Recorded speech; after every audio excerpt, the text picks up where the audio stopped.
You're not afraid of the dark, are you?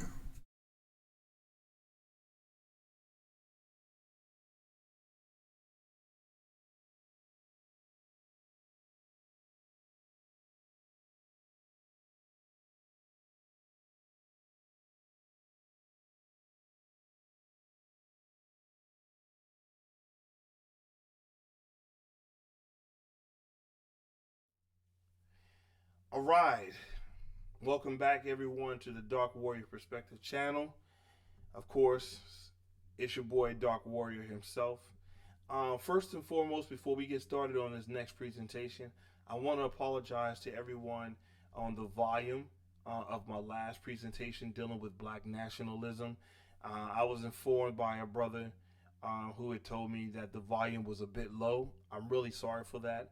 I recorded that video late in the evening, and I didn't want to disturb everyone in the household, so it seemed to come off a little low. So I apologize for that. That being said, let's go ahead and get to the meat and potatoes of this next video. So the next video, um, it, I'm a little excited about this because in the last couple of years there has been an increasing movement of people who have declared themselves the indigenous people of North America, of North and South America, and I've been duly noted on their position. I've never really um, I've never really agreed or disagreed totally on what they were saying. I looked at it objectively, and I said to myself, you know what? Let me just do the knowledge and kind of just pay attention to where they're coming from.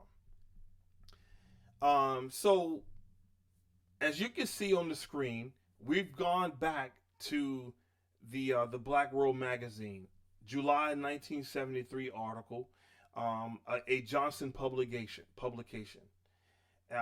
Once again, the Johnson publication is responsible for the Black World, the Negro Digest, Ebony magazine, and the Jet magazine. As you look at the as you look at what I have on the screen, at the bottom it says the African presence in America before Columbus. So people in the indigenous community have declared that we were already here as a melanated people before Columbus, and we are the byproduct of um, um, of those people who was already here prior to 1619. Let me put this on record. I totally agree that there were a melanated people here in the Western Hemisphere prior to Europeans' arrival. However,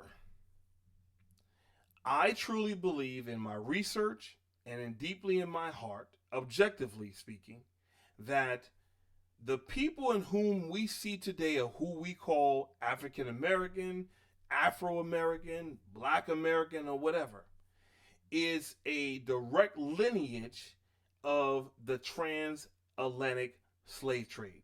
Some people do not believe that the transatlantic slave trade existed.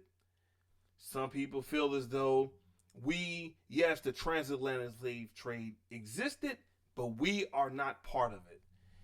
I understand the reasons behind that.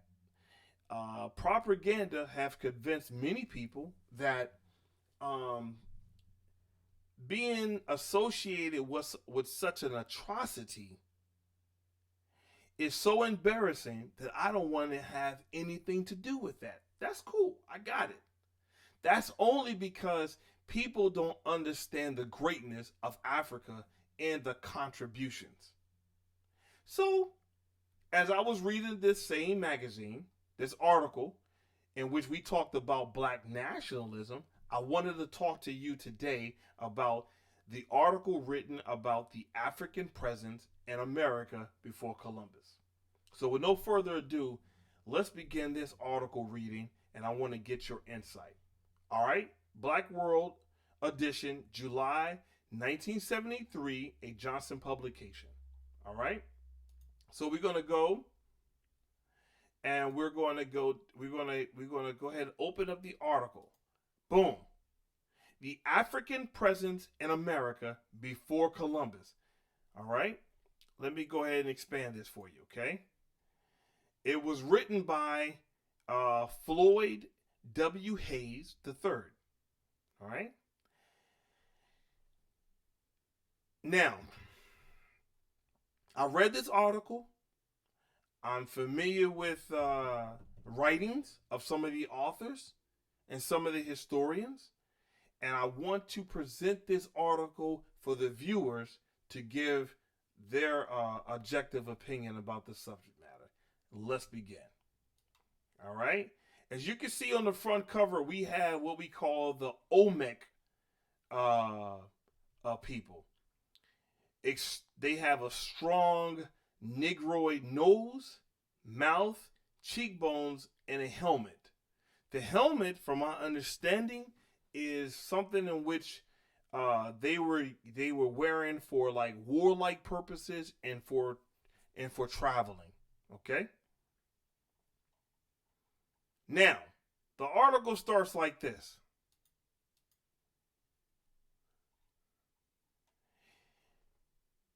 He writes, it begins in quotation.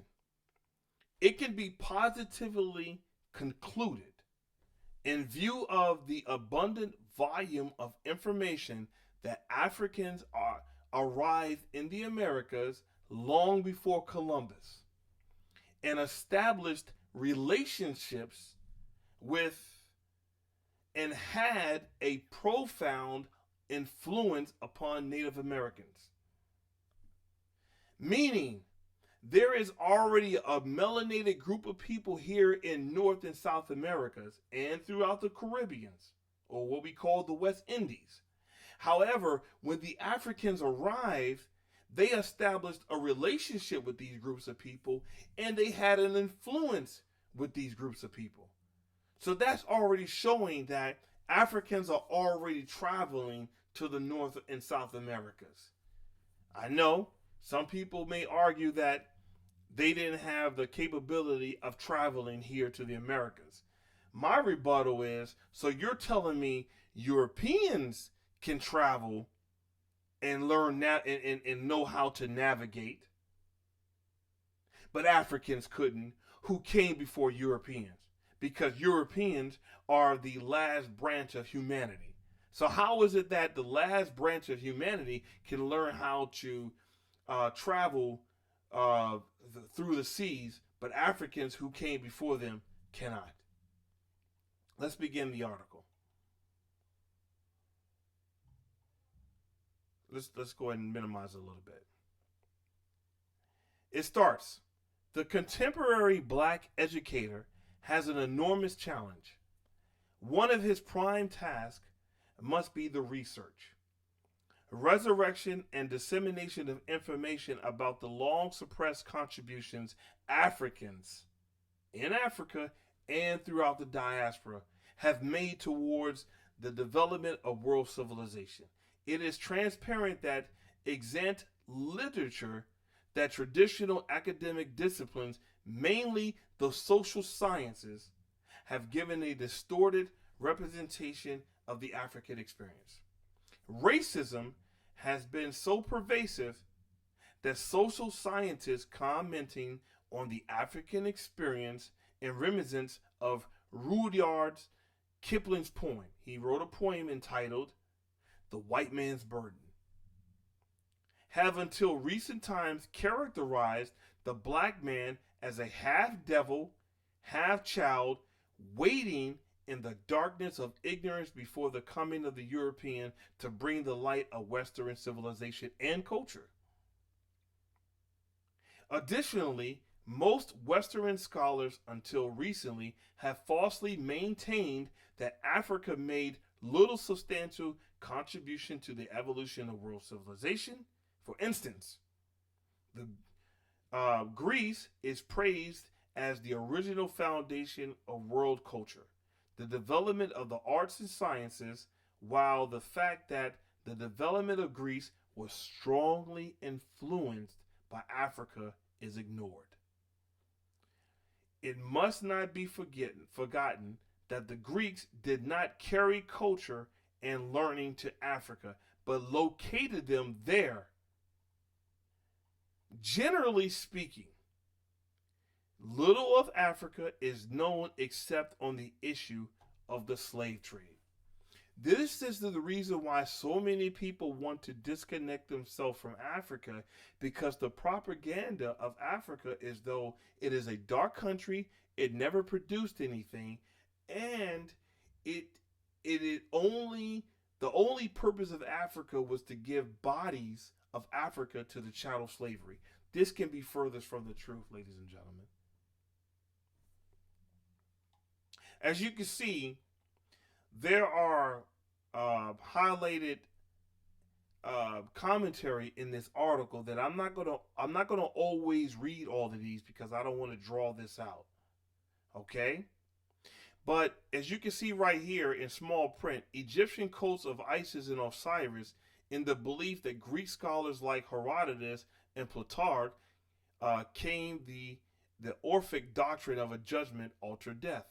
What they're talking about it is, first of all, Isis is not the original name of the Kemetic deity. It was Asar, who is the wife, what they call Osiris. It is the wife of I'm sorry. Isis is Aset. Osiris is Asar. They changed the names because the Greeks, when they came into Africa, they were extremely ignorant, but yet they were students of ancient Kemet. So they began changing the names because they could not pronounce and they could not read the Medu Neter, which is the writings on the walls of ancient Kemet. So they began changing the names. This happened during the Hellenistic period. Okay? So they brought a method of learning or teachings in which we call Greek philosophy. All right? George G.M. James, in his book Stolen Legacy, presents conclusive evidence that the major Greek thinkers received an African education. In that book, he says the immigration of Greeks to Egypt for the purpose of their education began as a result of the Persian invasion in 525 BC and continued until the Greeks gained possession of that land and access to the royal library, which we're talking about the Library of Alexander, which is named after Alexander, what they call Alexander the Great. I call him just Alexander the Greek because what he did was nothing great outside of destroying information. Concerning the fact that Egypt was the greatest education center of the ancient world, which was also visited by the Greeks. This is a fact. Reference must again be made in Plato and the Timaeus, who told us that Greeks aspirants to wisdom visited Egypt for initiation and that the priest of Sais used to prefer to them as children in the mysteries. The Greeks called themselves children of the Africans, students of the Africans. All right? Furthermore, philosophy and religion have historically been very closely related. Accordingly, while Greeks learned philosophy in Egypt, they were also influenced by Egyptian religious symbols. Godfrey Higgins, who was a 19th century archaeologist and humanist and social reformer, completed a massive study of ancient civilizations in 1836. This is what he said, guys. In my search into the origin of the ancient Druids, I continually found at last that my labors terminated with something black. Thus, the oracles of Dodona and the Apollo of Delphi were founded by black doves. Doves are not often, I believe, never really black. All right, so Osiris and his bull were black. All the gods and goddesses of Greece were black. At least this was the case with Jupiter, Bacchus, Hercules, Apollo, and Ammon. The goddess Venus, Isis, Nakati, Diane, Juno, Metis, Ceres, and Sybil are black. What they were doing were replicating a African system that was already in existence, took that information back to Greece and changed the names, and yet still kept the complexion of the people in which they were learning from, which were black. He says right here, Aristotle himself acknowledged, Aristotle, in which everybody wants to teach you in school about how great Aristotle and Plato and all these people were, and Herodotus. They said the history of Egypt attests the antiquity of all political institutions. The Egyptians are generally accounted the oldest people on earth, and they have always had a body of law and a system of politics. Let me give you guys a little insight about the ancient Cometians. There's a book out there called Egypt, the Children of Africa.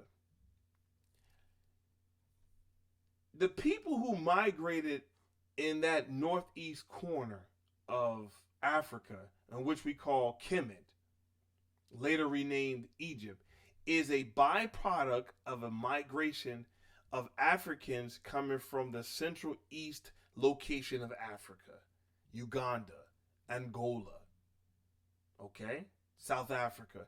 They migrated up the Nile Valley region, and they started to begin establishing Nubia, Ethiopia, or what we call Kush, and later on Kemet, which was later named Egypt. Okay?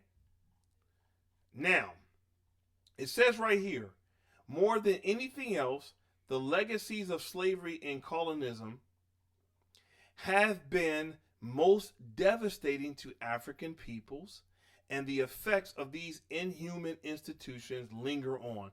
Probably the most painful legacy of European oppression was the systematic miseducation of black people in Africa and abroad. That's why it is imperative that anyone here and abroad, the first book you should be putting on your bookshelf right now, and there's many of them to list, but in my personal recommendation is The Miseducation of the Negro, that is written by Carter G. Woodson. That's just my opinion. There's many other books that you can add, but you need to read The Miseducation of the Negro by Carter G. Woodson. We have been educated or indoctrinated away from our true selves by our oppressor, so that we do not actually know who we are. It might be suggested that we have received a perpendicular education, indoctrinated by his method of education, which has prevented us from relating effectively with ourselves. We are instead pulled away towards the imitation of the white man and his culture, thus killing the man in us. That's why you need to read J.A. Rogers' book, From Superman to Man. Okay? It is this educational pattern imposed on blacks which renders agreement and unity difficult. On the other hand, the white man has provided for himself a horizontal education which allows him to know and get along with other whites. Surely, various difficulties of opinion are exhibited by whites, but there is a common denominator for agreement. The contemporary black educator then is faced with the problems of overcoming years of miseducation, for he must realize that he too has been miseducated. In other words, you as an educated black man going to a school created by white men, you're still being miseducated on your history. He is also has the job of educating students to identify and analyze the actions of the oppressor with the goal of contributing to the liberation of African peoples from the effects of the process of systematic dehumanization. Realizing that the oppressed cannot fully examine, comprehend, and tackle the problems placed before them by utilizing the traditional academic approaches, theories, and analytical frameworks of their oppressors. The oppressed must create new theoretical approaches, for in the words of Frantz Fanon, he states, Frantz Fanon states, right? Let us decide not to imitate Europe. Let us combine our muscles and our brains in a new direction. Let us try to create the whole man, whom Europe has been incapable of bringing to triumph birth.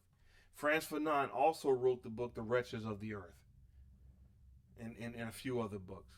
Brilliant brother who died early, in his 30s, if I'm not mistaken. It is incumbent then upon the black educator who focuses upon the African experience to develop other means of examining the entire story of African peoples. A concept has been suggested that will allow for the study of the growth of African world in all its multifaceted dimensions. Africanism incorporates a scientific examination of Africans and the African diaspora, i.e., African peoples in Asia, the Caribbean, Canada, United States, Europe, and Central and South Africa. That is the diaspora of African people, because that's what you were mainly taking to by force to create Western civilization. Africanism is both a science and a philosophy aimed at freeing the black man from bondage to a culture and value which have been forced upon him, i.e., your religion. You become Christian because someone put Christian on you. Someone put Islam on you. Someone told you how to what clothes to wear. Someone told you what name you should bear. Someone told you what God you should praise. Someone told you what clothes you should not only wear, what clothes that you should frown upon if someone else wears, if it's not Eurocentric. The proposed methodology and theoretical framework employed for viewing the global African experience and conversational system analysis, which will allow for the examination of all the systems brought into play between the oppressor and the oppressed. Such a framework affords the opportunity to explore all the facets of the system involved. The often ignored antithesis to necessary and unnecessary actions, the counter elements generated the systems which persist while having undergone some change, and the favorable result of such confrontations. This creative approach is of considerable importance, for it allows one to consider and explore areas of knowledge which have long been ignored. Your history. For example, Columbus did not discover the Americas. We know this. One area of knowledge which has lacked popular attention and research is the extent to which Africa contributed to the growth of pre-Columbian America. Those scholars who have courageously ventured into such a study have been quietly dismissed. That is a fact. Indeed, there is scarcely any discussion of this part of the dispersal of Africans in courses on African and Black American history in most universities and secondary school. That is a fact. Leo Hansberry is a prime example. That's why he started the African American Studies program in Howard University, because it was completely absent. In fact, he had so much information on African history when he started that program that the white people who held the PhDs and who was overseeing those who wanted the PhDs dismissed him from being a PhD holder because he knew more than them. Hence, it is implied that Africans only traveled to Asia, Europe, and the Americas as slaves, which is untrue. While the main focus of this bibliographical essay is on the African influence in ancient America, one should be mindful of the early African presence throughout the world because we was traveling. And if you look right here, Africanists failed to recognize Leo Weiner. We're going to get into Leo Weiner in a little bit. He was someone that Dr. Ivan Van Sertima really admired in his research when dealing with African presence in North and South America. Okay? Now let's scroll down here. The fact that Africans could have visited the Americas before Columbus should call for no stretch of imagination, for Africa is less than 2,000 miles from South America. In the following discussion, then, I shall explore some of the existing research regarding the extent of the pre-Columbian African presence in America. Theories regarding the pre-Columbian presence of Africans in the Americas are not new. Rather, men in various times have discussed such a possibility. For example, in 1854, at the National Immigration Convention of Colored People, which is held in Pittsburgh, Pennsylvania, a statement was issued to the African inhabitants of the United States regarding the necessity for leaving the United States as the only alternative left for them. Within the statement, which incidentally was signed by Martin R. Delaney, we already talked about Mr. Delaney in the Black Nationalist. I've already talked to him as being a contributor to Africana Studies. He states, among the earliest and most numerous class who found their way to the New World were those of African race. It has been ascertained to our minds beyond a doubt that when the continent was discovered, there were found in the West Indies and Central America tribes of a black race. Fine-looking people having the usual characteristics of color and hair, identifying them as being originally of the African race. Stop right there. To all my indigenous groups of people out there, my listeners, and for all my Pan-Africanists and all my nationalists and abroad, the African has circumvented the globe. Whether you call yourself indigenous or not makes no difference to me. Your lineage, your heritage, your DNA, your connection still goes back to Africa. And you must learn to eliminate your hatred of Africa to understand that whether you are part of the transatlantic slave trade or not, you are still going to trace your DNA back there. It's a fact. So don't take this out of content of believing. See, I told you we're not of the transatlantic slave trade. We're not Africans. On the contrary, you still are African. But if you can show and prove you was part of this group of people who has circumvented the globe prior to 1619 or 1555, when John Hardy Hawkins, who was the relative of Francis Drake, who was already over here trying to explore. If you can find yourself being related to some of these earlier people, all right, they're fine. You're still African. Either way you twist it. From this statement, it is patent that some black Americans in the mid-19th century knew that Africans were present in the Americas before the coming of Columbus. 17 years later, in 1871, in a volume entitled Ancient America and Notes on American Archaeology, John D. Baldwin stated, "It is not difficult to believe that communities of Phoenician or Ethiopian race were established all around the Mediterranean and even beyond the Strait of Gibraltar." We already know where the name Gibraltar came from. in ages quite as old as Egypt or Chaldea, and that they have communicated with America before Tyre or Sudan was built. So yes, he's saying that Africans was already traveling over here. I got no problem with that. Key word is Africans.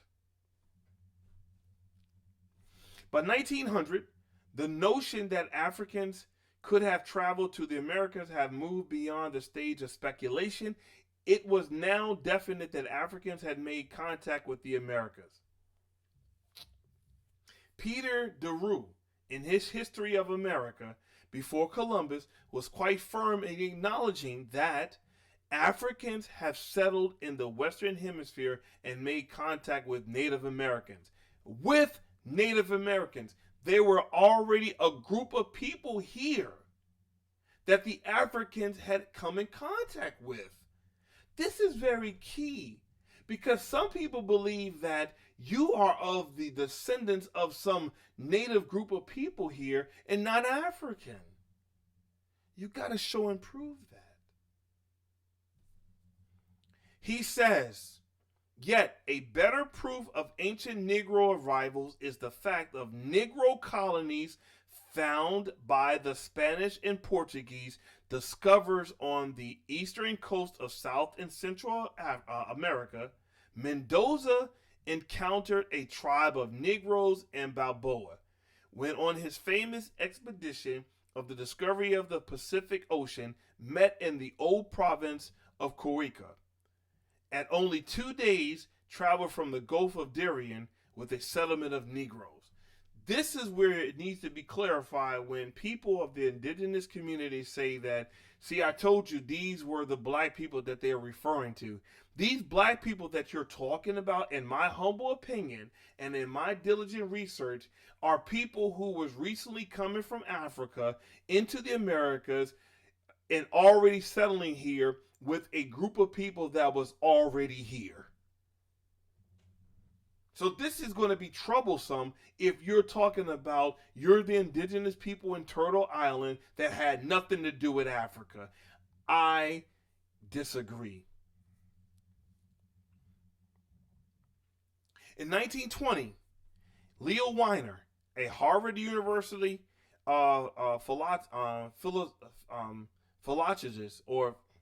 philologist, produced a pioneering examination of existence of Africans in the Americas prior to the arrival of Columbus, which appeared as a volume 1 of Africa and the Discovery of America. Volumes 2 and 3 followed in 1922. While doing an investigation of Native American languages, Weiner learned to his amazement that there was a considerable African influence on these languages. Influence. They was bringing something to the native people. After further study, he was led to conclude that much of the American archaeological work done on both Africans and Native Americans was erroneous. Commentating on his work, he says in the first volume, I show that Negroes have had a far greater influence upon American civilization than has here therefore been suspected. In the second volume, I shall chiefly study the African fetishism, which even with the elaborate books of the subject is woefully misunderstood, and I shall show by documentary evidence that extraordinarily extent the Indian medicine man owes his evolution to the African medicine man. I pause for effect. These groups of people here in the Americas was learning from the African. His third volume is concerned with an examination of African social and religious influences on pre-Columbian African societies, arguing that West Africans had made numerous voyages to America before Columbus. Weiner noted that the presence of Negroes with their trading masters in America before Columbus is proved by the representation of Negroes in American sculpture and designed by the occurrence of a black nation of Darien early in what? The 21st century. Or the 26th century. I misspoke. I apologize. The 26th century. I'm sorry. I digress. 16th century. What am I thinking? Them Roman numerals got me. I apologize, family. 16th century, because X is 10, 5, the V is 5, and then you have the I is 1. 16th century. I'm getting excited, so I apologize. So don't get me on this. By more specifically by Columbus, in fact, and now if you want to know what the census, the 16th century, that's 1500s. Just in case you want to know. Emphatic reference to Negro traders from Guinea who trafficked in a gold alloy of precisely the same composition and bearing the same name as frequently referred to by early writers in Africa. As additional proof, he noted the presence of West African words with numerous crops in various Native American languages. That's why you keep thinking you was already here prior to any African, because the African was already bringing language and custom and culture and integrated it into a Native American culture that was here already. Two different groups of people. And suggested that the crops were indigenous to Africa. Africans was bringing crops who were indigenous to the continent of Africa into North and South America. Indeed, when we turn to the appellations of the sweet potato and the yam in America, we find nothing but African forms. Here, as there, the two are confounded, and chiefly those names have survived, which Dr. Chanka mentioned in 1494. He called the plant he described apparently the sweet potato, both Nabi and Hagen. We see that the first is a phonetic variation of Wolof Nambi, which is yam. Weiner further indicated that the West African penetration of the Americas was varied. There were several facie from which Negro traders spread into two Americas.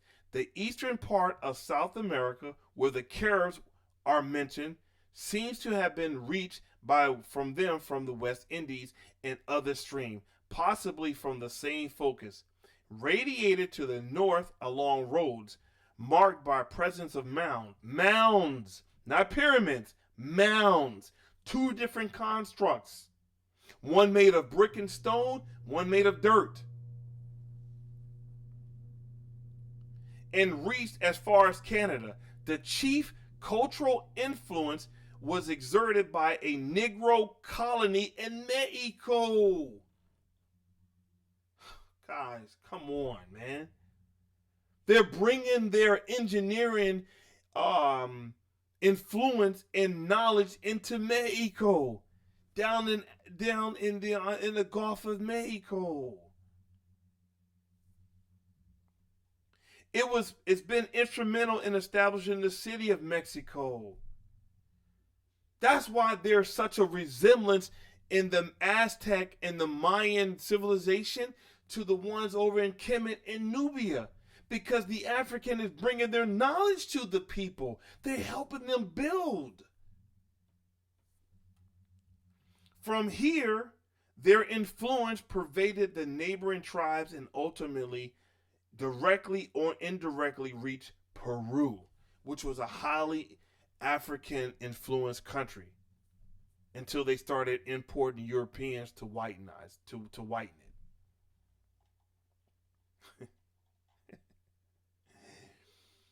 Another scholar concerned with pre-Columbian African influences in the Americas strengthened Weiner's position regarding the African presence in ancient Mexican history.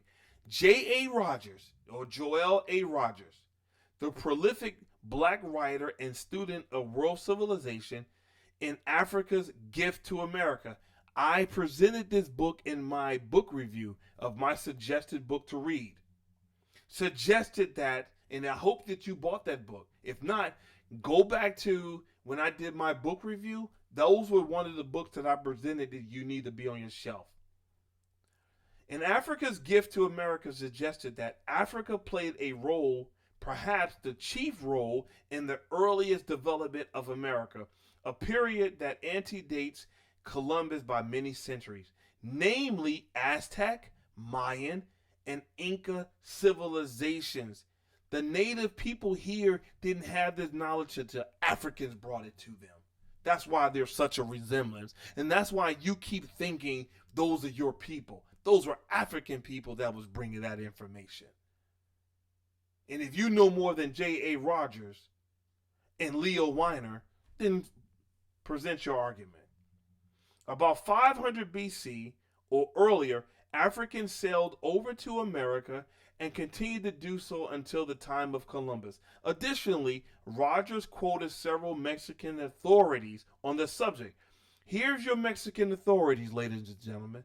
C.C. Marquez says, the Negro type is seen in most of ancient Mexican sculptures. Negroes figure frequently in the most remote traditions. Riva Palacio, Mexican historian, says, it is indisputable that in very ancient times the Negro race occupied our territory, Mexico. The Mexicans recalled a Negro god, Exexten, which means black face. That's why Graham Hancock, when he was writing his book called Fingerprints of the Gods, he was talking about the Mexicans was describing a black face, all dressed in white, bringing their knowledge and information. Archaeological expeditions and findings in Mexico provide empirical evidence regarding the position set forth in his essay. In his authoritative study, The Ancient Sun Kingdoms of the Americas, Victor W. von Hagen discussed the pre-Aztec civilizations known as the Olmecs. Von Hagen puts the existence, here's it real quickly. Here you go. When I talk about Veracruz, Guerrero, Tabasco, Chiapas, this is all on the Gulf of Mexico. This is where the Olmec heads are being found because your Africans are coming from this direction and landing here and establishing, migrating with these people. He says, Von Hagen puts the existence of Olmecs between 800 BC and 600 AD, indicating that they were situated in the south of Mexico near Veracruz, Tabasco, and La Venta. Of the Olmecs, Von Hagen writes, this is what he wrote, not me. In Aztec mythohistory, the Olmecs were known as the people who lived in the direction of the rising sun. They're coming from the east, ladies and gentlemen. And a glyph history of them shows that their paradoxical wealth consisted of rubber, pitch, jade, chocolate, and bird feathers. We do not know what they call themselves. Olmec derives from oli, or rubber. This is what he's saying. I apologize, I hit the wrong word. I hit the button. They traded rubber and they presumably made the rubber balls used for the game called Latchley. Excuse me if I don't pronounce these ancient words properly. I apologize. That's my North Carolina dialect. I'll do better. Okay. For untold centuries, burial mounds and pyramids built by them lay covered by the jungle. Here, archaeologists have found carved jade, sensitively modeled clay figurines of an unprecedented high artistic quality. said Miguel Covarrubias. Only in recent times have the great Olmec stone heads been unearthed by Dr. Matthew Sterling at Tres Zapatis. He found one colossal head 7 feet high, flattened nose, and essentially thick lips. Hell, I could probably fit that description, although I'm a little watered down. The huge stone heads of Olmec deities exhibited an unmistakably African physiognomy. Their phenotype was African, as can be easily seen from the photographs and drawings of these massive sculptures. During the last decade of the 19th century, the first of these gigantic heads was found in Veracruz by J.M. Megar, who in 1896 published a monograph on his findings. This cabeza colossal, as the Mexicans called it, was half buried, but enough of it was visible for occasional observant traveler to notice its Ethiopian features. And the presence of a headdress resembling a football helmet. That's why some people believe we came from East Africa. Later in 1902, an Olmec artifact was found near the Bay of Cabache in the Gulf of Mexico. The jade figurine contained a date on its corresponding to 98 BC. Interesting in this find, Matthew Sterling, an American archaeologist and director of the Bureau of American Ethnology, was to lead 9 expeditions into Mexican Gulf Coast, commencing in 1838, at which time he found 5 colossal heads in La Venta in the state of Tabasco, 5 to 9 feet high and weighing as much as 20 to 30 tons each. They were huge. In 1946, Sterling carried out another expedition in the San Lorenzo Plateau, an area in southeastern Veracruz. This is all off the west coast of Mexico. Once more, the huge stone heads were found, all of which again contained African facial features. African. During the spring of 1967, Michael Coe of Yale University led an expedition to San Lorenzo in the southeast Mexico, as did Sterling. Coe located numerous Olmec artifacts, which again included a giant stone head as well as altars and pyramids. Cole suggested that the Olmecs were the earliest Mayans and had declined by the rise of the Aztecs. That's what he said. One might merely ask himself, if Africans were not present in the Americas before Columbus, why the typical African physiognomy of the monuments? It is in contradiction to the most elementary logic and to all artistic experience to suggest that these ancient Olmec artists could have depicted with such detail African facial features they have never seen. They've never seen this because they understand it to be foreign. It's coming from the East.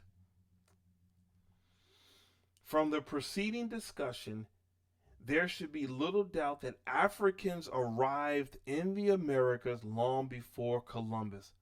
Rather, they had an extensive influence on early American cultures, social, religious, and artistic. A recent study of pre-Columbian art in Latin America reveals that the African presence was profound. Although acknowledging the presence of Asiatic influences in pre-Columbian art, Alexander von Watteau in the art of terracotta pottery in pre-Columbian Central and South America is very firm about the pervasive African influence. Describing photographs of Olmec figurines contained in his book, von Watteau says, the 2 Negro heads on page 48 are quite conspicuous. They prove that this racial type can be found nearly everywhere in ancient America. Likewise, it should be kept in mind that Africans held positions of considerable importance in ancient American societies.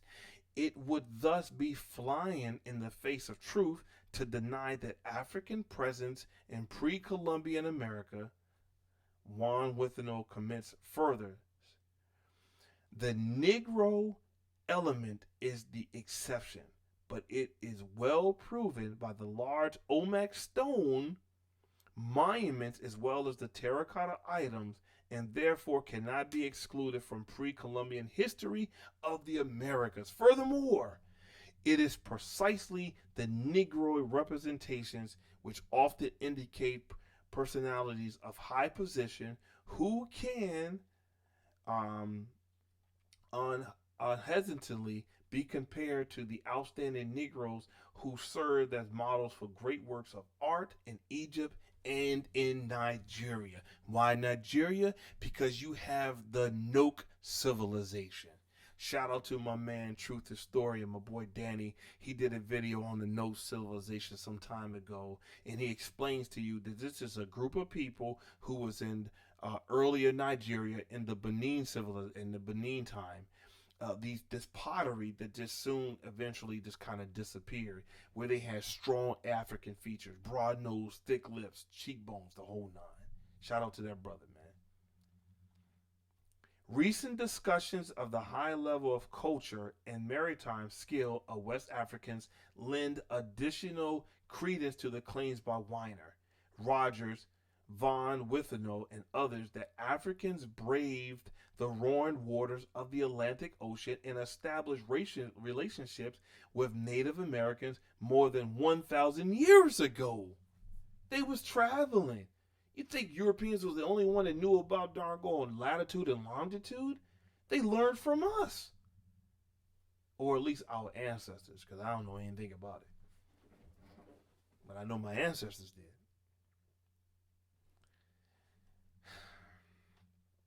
Harold G. Lawrence, in an article, The African Explorers of the New World, states emphatically, we can now positively state that the Mandingos of the Mali and Songhai empires and possibly other Africans crossed the Atlantic to carry on trade with the Western Hemisphere Indians and further succeeded in establishing colonies throughout the Americas. Due to diplomatic relations with Morocco, the Malayan Empire Sakura, which is dated 1285 to 1300 AD, which is about 15 years, learned of advanced maritime techniques and the spherical nature of the earth. They was already studying this. Various Arab writers, some of whom are Abdulfida, Andrisi, Masudi, Abdul Zaid, and Istakari, developed geographies and formulated astronomical theories. This is where Henry the Navigator actually got their information. Henry the Navigator was the Iberia Peninsula Portuguese student who got his hands on earlier Arab maps and started learning latitude and longitude. Then he started teaching your Europeans this, and that in which they were learning how to travel the planet. So the Arabs was very strong. They were very huge in developing this. The Africans was very huge in developing this, and then the Europeans later on do that. They were learning how to cross the Atlantic Ocean, and then they started coming down to the west coast of Africa in the 1400s, around 1441, setting up a post along the coast of West Africa, trading with the West African, and eventually started doing what? Slave trade. So they started learning from Arab maps that was already written and maps that was already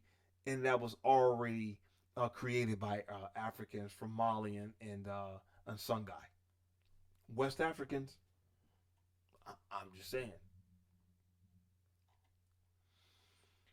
Lawrence indicates that Abu Bakr II in 1305 to 1307, 2 years, curious about the Arab theories on the spherical nature of the earth and voyages around around the world, sent a fleet of 400 ships into the Atlantic Ocean, informing the captains not to return until they had found land or run of supplies.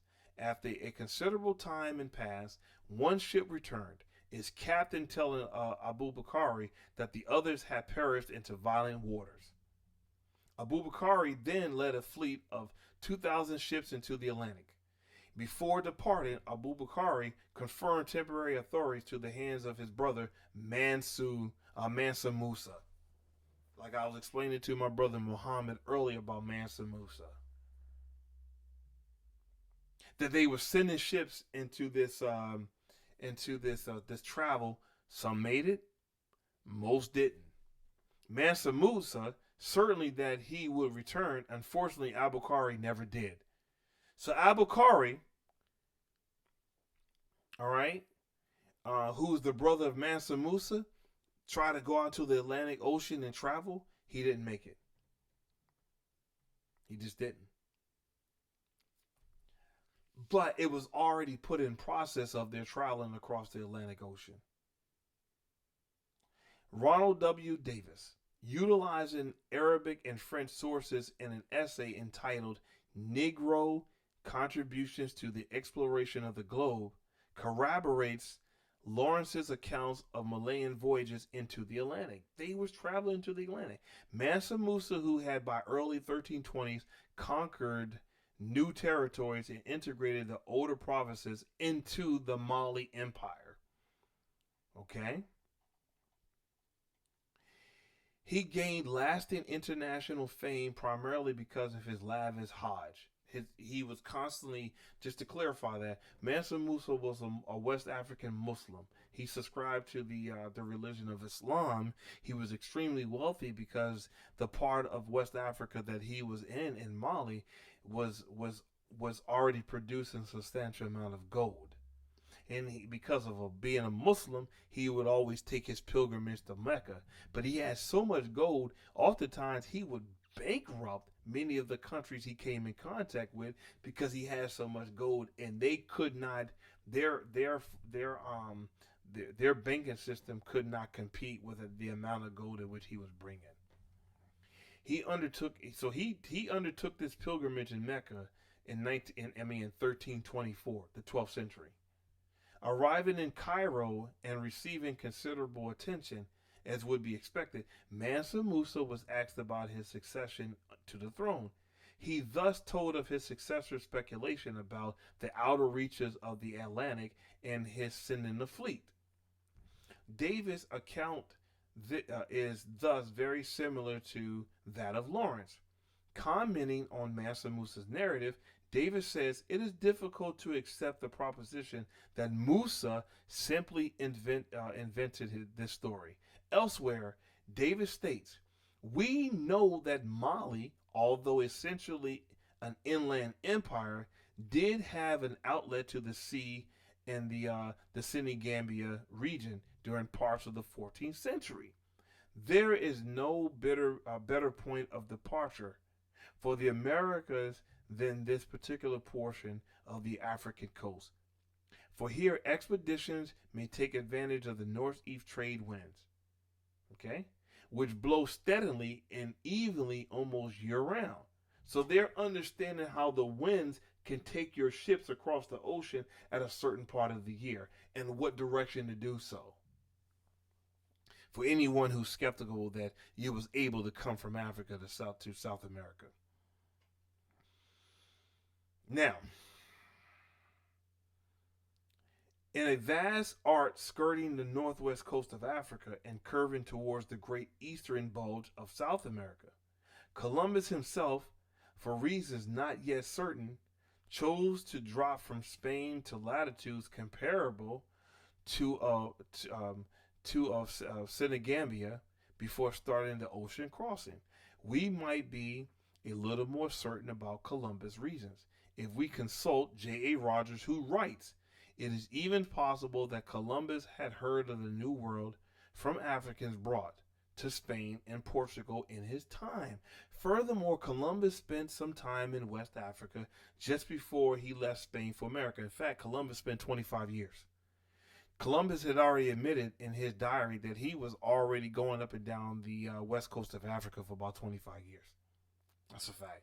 Also, Columbus was occupied by the Nino brothers, who were of African descent, to help in his navigation, because he was ignorant of navigation. That's why he never stepped foot in the North and South Americas. Basil Davison, I've got his books, in the Lost Cities of Africa, supplies further evidence showing that transatlantic voyages were made by West African seamen before and during the reign of Mansa Musa. He comments, Amari, in the 10th chapter of his Masalik Absad, reproduces a story which suggests that Atlantic voyages was made by mariners of West Africa in the times of the explorer Hagen Musa of Mali, in which roundly states that the predecessors of Hagen Musa embarked on the Atlantic with 2,000 ships and sailed westward and disappeared. Yet Mali had outlets on the Atlantic seaboard, while North African mariners evidently knew of the Azores several centuries before the voyage of Columbus. So the African already knew about these voyages. They knew about maritime. They was already traveling.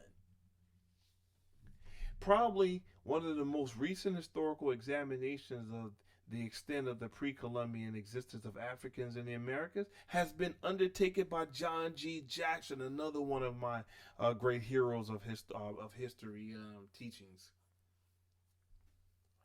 In his introduction to African civilizations, the author spent a chapter discussing African cultural influences in ancient Americas. Utilizing a plethora of resources, Jackson traced the African presence in the America as far back as 3,000 years, citing several authorities. Jackson shows that the African influences in ancient America religious system were profound. For instance, examining the African religious influence on the Mayans, Jackson quoted the following from A. Wyatt Varell. The great cities of the Mayan Empire were deserted. Many were completely lost and hidden in the rank jungle and forest growth of the tropics, and the existent Indians had little more than vague traditions and legends regarding their origin and their past. Yet, they worshiped temples for their ceremonials within the chilams, or priests performed the rites. Even today, many of the Indians of Central and South America. Pause right here. Look at these. Look at this. This African mask from Guerrero. Look at this African mask from Veracruz. Look at this African man from the Central Plateau in Mexico. He says, I quote, even today, many of the Indians of Central and South America secretly venerate or worship the gods of their forefathers, meaning they were worshiping something that was brought to them. The Mayan tribes are no exception, although often the ancient Mayan deities and their rites and the Christian rituals and saints are almost inextricably confused. In the little church in Esquipates, Guatemala, is an image of a black Christ to which thousands of Indians journey annually from all parts of Central Africa and even from Mexico and South America. The spot has become a shrine or Mecca for the Indians, and for hundreds, even thousands of miles, they travel to the obscure Guatemalan village, carrying with them all their possessions in order to have them sanctified at the famous church. To outward intents and purposes, they are Christians making a pilgrimage to a Christian church in order to worship before a figure of Christ. No doubt, Many, if not most of them, actually are sincere in believing this to be the case. But as a matter of fact, the underlying cause, the real urge that leads them to the spot, is the ineradicable faith in their ancient gods and religions. The very fact that the image is black has a symbolic significance which can be traced directly to the ancient religions and mythologies. And delving deeper into the details of an annual pilgrimage and shrine, we find evidence of the observance of the Mayan religion numerous. The Indians who care for the church and the image are the Mayan priest, clan, or caste. Many of the ceremonies, rites, and festivals of the pilgrims are obviously of ancient Mayan origin, and little santos or images which devout the Indians bring to the church to be sanctified, and which serve as their household gods, are figures of ancient Indian deities. Moreover, among many of the Indians, the Black Christ is referred to in private as Echua or Hanabuku, the former, the Mayan god of merchants, husbandmen, and travelers. They're praying to you because they understood their earlier deities or gods that was bringing information, religion, and culture and influence to them was coming from Africa.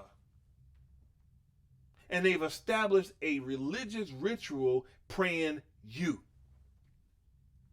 Facts.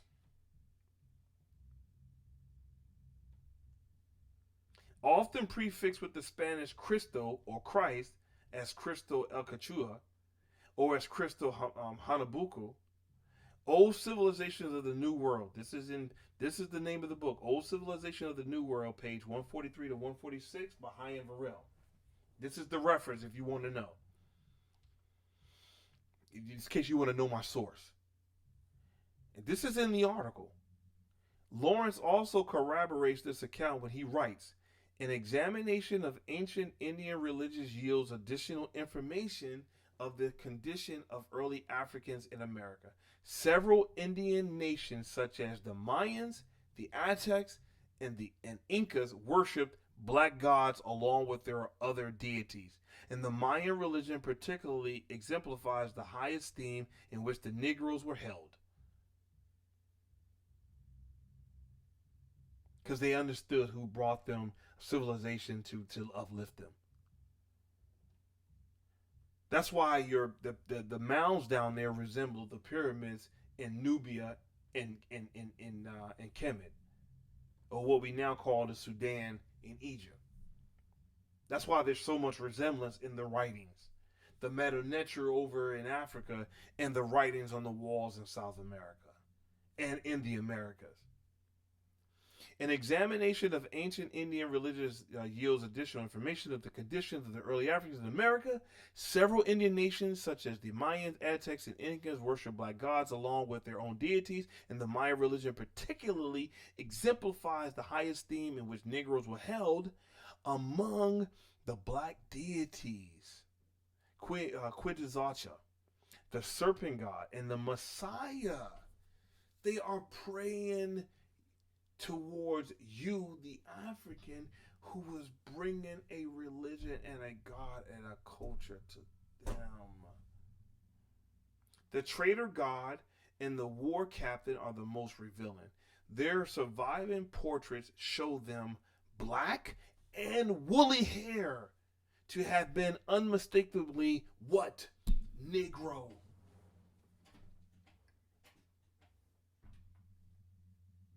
So all my South American people down there who has this deep disdain of the African because you've been colonized by Eurocentric ideology, you may want to start looking into your history and realize who was actually bringing a contribution to your civilization. And stop trying to be an honorary European. The above should be no cause for alarm, For as earlier mentioned, in many ancient societies throughout the world, there have been at sometimes some black religious symbols. You got Krishna, which is the Indian with the East Indian god who was black.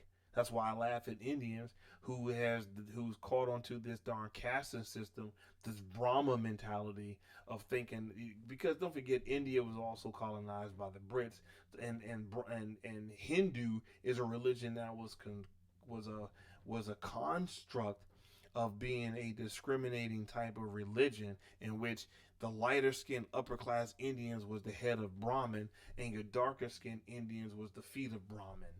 But yet and still their major god was what?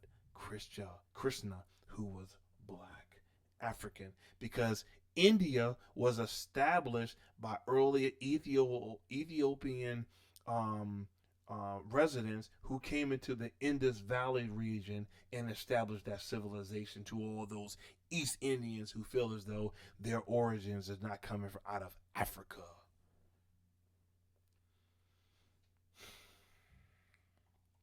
Let me summarize this. The author goes on to state, let me summarize by stating that the importance of this essay is to indicate the necessity of exploring a new theme in the history of Africa and her diaspora. The appellation new is used only in the sense that the segment of the African diaspora presented here is not regarded as significant and consequently is excluded from the attention of Africanists. Although some research has been done, obviously questions need to be answered which require more extensive investigation. However, if the idea that the Norsemen might have arrived in America can be entertained on a flimsy basis of myth, like your quote unquote Vikings, everybody is, caught onto this darn going teaching in school about, oh, the Vikings was already here. What? How in the hell is the last darn gone branch of mankind going to come in here and discover all this new stuff when the original man, the black man of civilization, was already here putting in that work?